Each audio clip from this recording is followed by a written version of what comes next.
You stripe a wedge shot straight at the flag. It lands soft. Then it skids off the back like the green is made of glass, and you stand there blaming your swing, but it was never your swing. The wedge already in your bag can bite and spin the ball like the ones you see on Sunday television.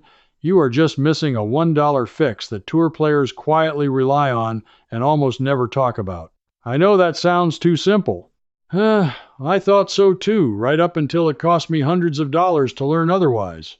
Before this is over, I will hand you a trick tied to a lawsuit that was settled on March 31st, 1990, the day the golf world quietly split into people who knew and people who kept paying. And the best part is you can do all of it this weekend, with the same tired wedge that has been letting you down for years. Let me take you back to the moment it finally broke me. It was the 7th green at a little municipal course called Cedar Hollow, a slow Tuesday morning, dew still burning off the fairway. I hit what felt like the purest little pitch of my life. The ball floated up, dropped 3 feet from the cup, and then it released like it had been shoved from behind and trickled 20 feet past into the fringe. I remember standing there leaning on that wedge, absolutely certain I had done everything right. Because I had. For most of my adult life, I did what every golfer past 50 does when the ball stops behaving. I blamed myself, then I blamed the club, then I did the thing they train us to do. I bought a new one. I want you to understand how deep that habit ran with me. Over about 15 years, I bought 7 wedges. 7. At an average of around $140 each, that is close to $1,000 spent chasing a feeling I could have had for pocket change. Every time my short shots went dead and started rolling out instead of stopping, I told myself the technology had moved on, that the new grooves were sharper, that this was the upgrade that would fix me. And every single time, the new wedge worked. For a while. For a beautiful few months. The ball would check up and sit like it was trained. Then, slowly, so slowly, I never noticed the day it happened, the spin would fade. The ball would start running out again, and I would go back to the shop. Here is the part that took me years to see. It was never really the wedge as a whole. It was the grooves, those thin little lines cut across the face. That is where the entire magic lives, and it is the one part nobody in that pro shop ever slowed down to explain to me. Think about what actually happens at impact. Your ball is on the wedge face for less than half of 1,000th of a second. In that flash, the ball has to grab the face and roll up it to create backspin.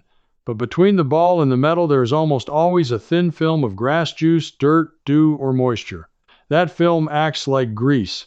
It kills the grip, and backspin is the only thing that makes a ball land soft and stop. So what do the grooves do? They are not there to grab the ball directly, the way most of us assume. They are tiny channels, little escape routes, that squeeze all that grass and water out of the way so the smooth part of the face between the grooves can make clean, dry contact with the ball. It is the exact same idea as the tread on your car tires channeling water away so the rubber can grip the road. A bald tire hydroplanes, a worn wedge hydroplanes too. Your ball skids off the face with no bite, floats out with no spin, and rolls forever. That was my Cedar Hollow shot. My grooves were shot, and I did not even know grooves could wear out. Now here is where the story gets uncomfortable, because once I understood what grooves actually do, one question started eating at me. If these little lines are the whole secret, why did nobody ever teach me to take care of them? Why was the only advice I ever got just buy a new club? To answer that, I had to dig into a fight most golfers have never heard about, and it goes back much further than you would think. There was a man named Karsten Solheim, an engineer, not a golfer really. He started a company called Ping out of his garage back in 1959, tinkering with clubs at his kitchen table. In 1982, Ping released an iron and wedge line called the I-2, and it had something different. Instead of the traditional V-shaped grooves everyone else cut, Solheim used square grooves, sometimes called U-grooves, wider, squarer, bigger channels to evacuate grass and water. And they worked almost too well. Those square grooves generated dramatically more spin, especially out of the rough and out of wet lies, exactly the situations where a normal wedge turns into a bald tire. Suddenly, golfers with square groove wedges could stop the ball from places they had no business stopping it. The governing body, the United States Golf Association, did not like that one bit. They argued the square grooves gave an unfair advantage, that they took skill out of the game because you no longer had to catch the ball perfectly clean. So in the mid-1980s, they moved to restrict them. And Karsten Solheim, this stubborn engineer who believed his clubs were fair, did something almost no manufacturer would dare. He sued the USGA. He filed a lawsuit reportedly worth over $100 million. That fight dragged on for years. And it ended in a settlement on March 31st, 1990. Remember that date, because it matters more than you would ever guess. As part of the deal, all those Ping Ai 2 clubs manufactured before that date were essentially grandfathered in. They were declared legal to keep playing, forever, even as the rules tightened around every club made afterward. Sit with that for a second. There was a specific wedge, with grooves so effective the sport's own rule makers went to war over them, and a legal loophole kept a batch of them alive and playable, while everything made after was quietly reined in. And it did not end in 1990. Fast forward 20 years to 2010. The USGA rolled out a brand new groove rule for professionals, sharply limiting how sharp and how voluminous grooves could be, specifically to cut down spin from the rough. But those pre-1990 Ping Ai 2 wedges, still grandfathered, still legal, and a handful of tour pros, including some very famous names, dug 20-year-old Ping wedges out of storage and put them right back in the bag to exploit the loophole. It caused a genuine uproar. One pro publicly accused another of cheating over it. It was in every golf paper that year. That is when it hit me. This was never a secret hidden in some dusty vault. It played out in courtrooms and on live television. The industry just never framed it for regular golfers like you and me the way it really was. The lesson buried inside all that legal drama was screaming at us. Grooves are the whole ballgame. The exact geometry, the sharpness, the cleanliness of those little lines is worth fighting a $100 million lawsuit over. And the entire market was quietly organized around one idea. Keep golfers focused on buying the next shiny clubhead, and keep them completely ignorant about the tiny, cheap, maintainable thing that actually creates the spin. Because think about the money in it. If you understood that spin lives in the grooves, and that grooves can be cleaned and even restored, you might not buy a new wedge every couple of seasons. That is a problem for an industry that sells wedges. So the marketing goes all in on new alloys, new finishes, new milled faces, new colors. And nobody, not one salesperson in 15 years, ever told me the $2 truth I am about to give you. But before I do, I have to tell you the second thing that shocked me, because it explains why even a decent-looking wedge quietly betrays you. Your grooves are wearing out far faster than you think, and you cannot see it happening. When I finally learned all this, I took my wedges to a fellow at a repair bench, an older gentleman who had been regripping and refinishing clubs since the 1970s. He put a magnifying loupe over my most used wedge, the 56 degree I hit more than any other club in the bag, and he told me to look. Under that lens, the grooves were not the crisp little canyons they were when new. The top edges were rounded over, smoothed down, worn shallow. They looked, in his words, like stair steps that 1,000 feet had walked down for 100 years. Then he told me the number that made my stomach drop. Titleist own wedge people, the team around the legendary wedge designer Bob Vokey, have said for years that if you practice and play regularly, your most used wedge starts losing meaningful spin after somewhere around 75 rounds of golf. Some testing puts noticeable decline even earlier for people who hit a lot of practice balls off firm range mats, which grind grooves down faster than anything. Firm range mats are absolute murder on grooves. 75 rounds. For a lot of us, that is barely 2 seasons. And here is the cruel part. The wedge still looks perfectly fine. The chrome is shiny. There are no dings. So you keep playing it for 5, 8, 10 years, wondering why your short game keeps getting worse, blaming your aging hands and your eyes and your nerves, when the real culprit is a set of grooves worn as smooth as a river stone. That is the buried truth, and here it is, plain. If the grooves were not the single most powerful spin-producing feature of a golf club, nobody would have spent a century regulating them, suing over them, and grandfathering them through legal loopholes. The people at the very top of this game have always known, since before your grandfather teed it up, that the grooves are where the magic is. and that knowledge somehow never trickled down to the man standing in the pro shop being sold his seventh wedge. If you are the kind of person who wants to go deeper on all of this, I put everything together in a book that comes in 3 versions depending on how far you want to take it. Smart Basics covers the clean, sharp, dry fundamentals in a format you can read in one sitting and apply the same afternoon. Deeper Fixes goes into groove geometry, finish types, and the full history of how the rules evolved to work against you. And the full system lays out a complete wedge maintenance and selection framework from scratch. All 3 are available in the description below, and any one of them will save you more than its price the next time you feel the urge to walk into a pro shop. So here is my secret finale, the whole thing distilled, the way I wish someone had leaned over a fence and told me at Cedar Hollow. Independent testing has put hard numbers on it. A fresh, sharp, clean wedge compared against a worn one, hitting out of a slightly rough or damp lie, can differ by well over 2,000 revolutions per minute of backspin. 2,000. That is the entire difference between a ball that checks up and sits next to the hole and a ball that lands, skids, and rolls 20 feet past into trouble. That was my Cedar Hollow shot, explained in one number. And there is one more layer the industry loves to keep quiet, and it comes straight back to that ping story. It is about the finish on the face itself. Most wedges you buy are plated with a shiny chrome or nickel finish. It looks fantastic in the rack. It resists rust. But that hard slick plating is, by its nature, a little more slippery than bare steel.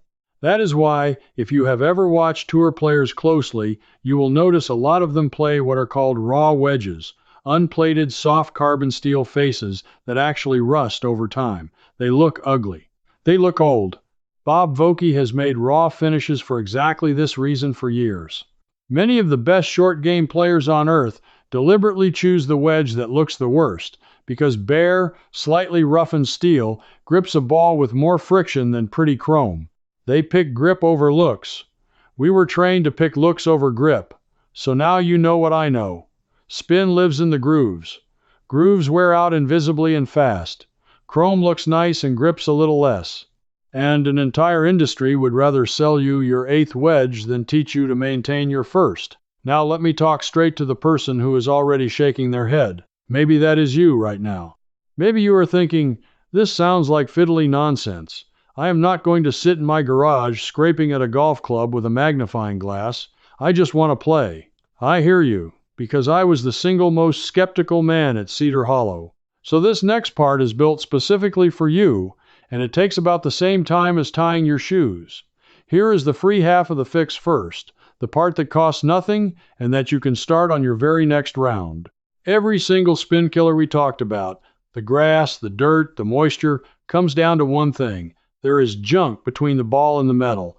The pros solve this with a caddy who wipes the wedge face and cleans the grooves before literally every single shot. You do not have that. But you have a towel and a tee, and that is genuinely all you need.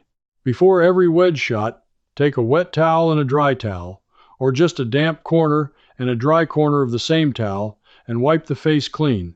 Then run an ordinary wooden or plastic tee down the length of each groove to dig out the packed dirt you cannot even see. Then, and this is the part almost nobody does, dry the face completely. I want to stop you right here, because dryness is the single most underrated thing in this entire video.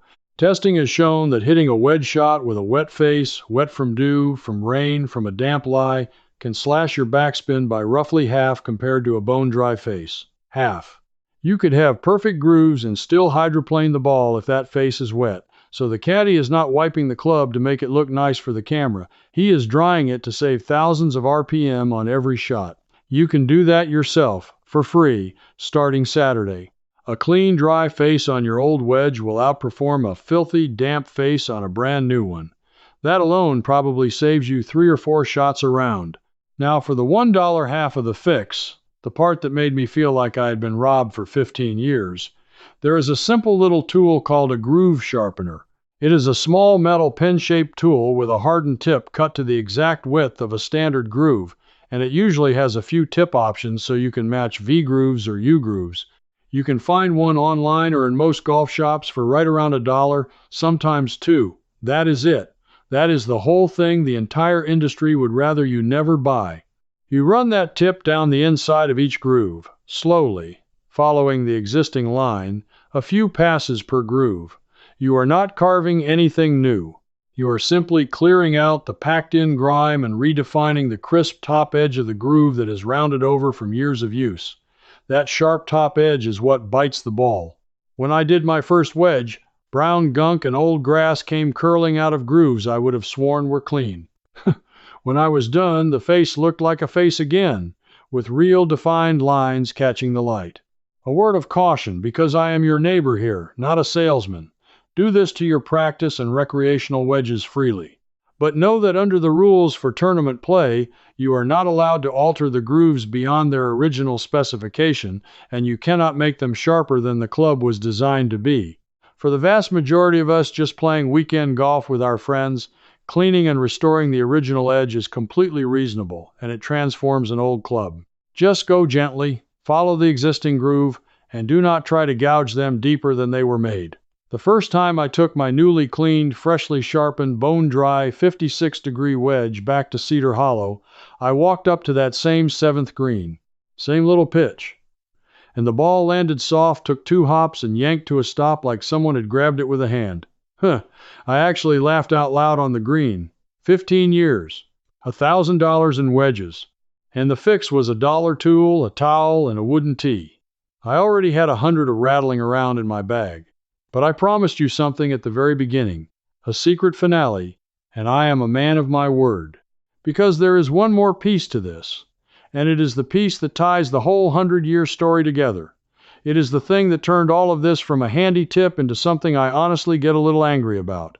I told you the Ping lawsuit settled in 1990, and that the 2010 rule tried to rein in spin again. But I went digging further back and I found where this fight really started, and it is much older than Karsten Solheim. Back in the early 1920s, golfers discovered that if you cut deep, aggressive slots and ribs into an iron face, sometimes called corrugated or ribbed faces, you could generate absolutely enormous backspin. The ball would grip and dance. And the governing bodies of golf moved to ban those deep-grooved and slotted faces around 1921, standardizing how deep and how wide the lines on a club face could be. Read that timeline again. 1921, 1990, 2010. 3 separate times across roughly 90 years, the most powerful authorities in golf went to the mat over the exact same tiny feature. The little lines on the face, not the shaft, not the head shape. Not some space-age alloy. The grooves. The spin you have been chasing with your wallet was never for sale in a new clubhead. It lives in 3 things you can control today for about $1 total. First, the grooves must be clean, so clear them with a tee before every shot. Second, the grooves must be sharp, so restore that original crisp edge with a $1 groove sharpener a couple of times a season. And third, the face must be dry, because moisture steals up to half your spin no matter how good your grooves are. Clean, sharp, dry, that is the entire secret that a lawsuit worth $100 million was really about. And if you ever want to feel what the pros feel, next time your wedge is worn out and you would normally toss it and buy new, consider hunting down a raw, unplated wedge instead of a shiny one, and let it grip the ball the way bare steel does. Ugly club, beautiful spin. That is the trade the best players in the world make on purpose, and now you know why. Everything you were told was an upgrade was really just a reset of something you could have maintained all along. You did not have a swing problem. You had a knowledge problem, and somebody profited from it every time you drove to that shop. If you are the kind of person who has always suspected that the simplest, cheapest, most reliable answer was quietly buried so someone else could keep selling you the expensive one, then you already belong here. You just proved it by watching to the end while everyone else is still shopping for their 8th wedge. Now do one thing for me, because I genuinely want to know. Tell me in the comments how many wedges you have bought over the years chasing spin, and whether anyone ever once told you your grooves wear out. Just type the number and the truth. I have a feeling I am not the only one who spent a small fortune on a dollar problem, and I want to see how deep this goes. And if you want more of these, stick with me, because the people who dig up these lost, cheap, practical truths and pass them over the fence are exactly the crowd worth standing with. Next time, I am going to show you the forgotten truth about the golf ball itself, and why the exact ball in your bag might be quietly costing you more distance than any driver ever could, and how to test it in your own driveway with nothing but a bucket of water, you will never look at a sleeve of balls the same way again. That fix I promised, the groove restoration method, the tool, the technique, step by step, it's all waiting inside the Old Ways circle. Get stuck? You ask me right there and I answer you myself. No robots. Old Ways folks like you already belong in here with me. Just point your phone's camera at the code on the screen, takes a minute, and you can cancel any time with one click.